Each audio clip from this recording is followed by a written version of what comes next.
Welcome to my channel. సొరకాయ బూరెలు ఎంతో హెల్తీగా టేస్టీగా ఇలా చేసుకోండి. సూపర్ అంటే సూపర్ ఉంటాయి. ఒక సొరకాయని తీసుకొని దాన్ని ఇలా తురుముకోవాలి. సన్నగా తురుముకొని వేరే గిన్నెలో కొంచెం బియ్యపిండి, కొద్దిగా జీలకర్ర, శనగపప్పు, పసుపు, కారం, ఉప్పు వేసి వీటన్నిటిని కలిసేలా ఒకసారి కలుపుకోవాలి. ఇప్పుడు కొత్తిమీర, కరివేపాకు వేసి మళ్ళీ ఒకసారి కలుపుకోవాలి.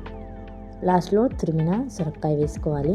ఇక్కడ ఈ మిస్టేక్ చేయకండి. సొరకాయ సరిపోలేదని బియ్యపిండి ఎక్కువ వేసి వాటర్ అయితే యాడ్ చేసుకోవద్దు. టేస్ట్ బాగుండవు సొరకాయ బూరెలు. ఇలా మంచిగా కలుపుకున్న పిండితో చిన్న చిన్న బాల్స్లా చేసుకోవాలి. చిన్న చిన్న ముద్దలా ఈ సైజులో అన్నిటినీ చేసుకున్నానండి నేనైతే. ఇప్పుడు ఒక పూరీ ప్లేస్ తీసుకొని ఒక కవర్ తీసుకొని దానిపై పెట్టి కొద్దిగా ఆయిల్ అప్లై చేసి ఆ ఉండని వాటిపై పెట్టి ప్రెస్ చేసుకోవాలి. ఇప్పుడు డీప్ ఫ్రైకి స్టవ్ పైన కడాయి పెట్టుకొని అందులో కొద్దిగా ఆయిల్ వేసి డీప్ ఫ్రైకి పెట్టాలి. ఈ బూరెని తీసుకెళ్ళి అందులో వేసి అటు ఇటు టర్న్ చేసుకుంటూ ఫ్రై చేయడమేనండి. ఎంతో సింపుల్గా టేస్టీగా ఉంటుంది, క్రిస్పీగా కూడా ఉంటాయండి. అంతేనండి, సొరకాయ బూరెలు అయితే రెడీ అయిపోయాయి. ఎంతో టేస్టీగా. వాటర్ అనేది యాడ్ చేస్తే బాగా రావండి. వాటర్ లేకుండా ఆ సొరకాయకి ఎంత పిండి పడుతుందో అంతే వేసుకోవాలండి. చూడండి, చాలా సాఫ్ట్గా ఉన్నాయి. ఈ రెసిపీ మీకు నచ్చినట్లయితే లైక్ చేసి కామెంట్ చేసి మన ఛానల్ని సబ్స్క్రైబ్ చేసుకోండి.